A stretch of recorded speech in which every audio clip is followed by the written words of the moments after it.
এটা একটা temperature and humidity sensor ESP8266 বোর্ডের সাহায্যে আমরা ওএলইডির সাহায্যে এই সেন্সরটি ওয়েদার থেকে অর্থাৎ বায়ুমণ্ডল থেকে আজকের এখনকার টেম্পারেচার এবং হিউমিডিটি আর্দ্রতা কত তা সেন্স করে এই ওএলইডির মধ্যে প্রিন্ট করছে।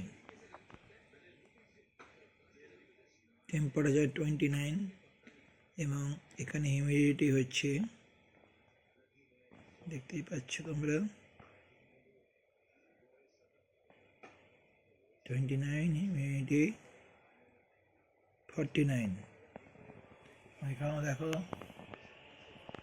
একই রকমভাবে টেম্পারেচার 29 এবং হিউমিডিটি হলো 49.50। এটা ক্রমশ চেঞ্জ হচ্ছে, হিউমিডিটি কখনো 9.70, কখনো 50, অ্যান্ড টেম্পারেচারটাও স্লাইড চেঞ্জ হচ্ছে। এবার দেখো যদি এখানে আমি কোনো লাইটার জ্বালাই তাহলে টেম্পারেচারটা চেঞ্জ হওয়ার কথা।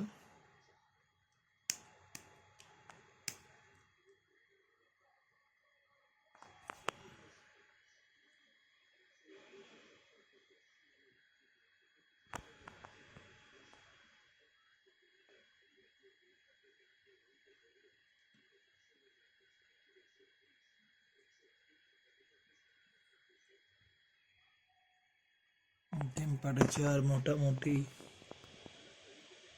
ওইটাই দেখাচ্ছে, 49.3, এবং হিউমিডিটি 50-30।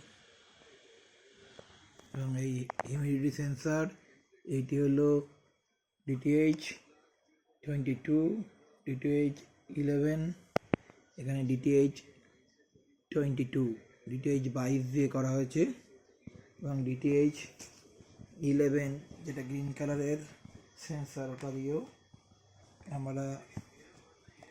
দিয়েও আমরা হিউমিডিটি ও টেম্পারেচার চেক করতে পারি। তাহলে এই প্রজেক্টের জন্য এখানে ওএলইডির মধ্যেও স্ক্রিন প্রিন্ট হচ্ছে হিউমিডিটি এবং টেম্পারেচার, ঠিক আছে। একই রকমভাবে এখানে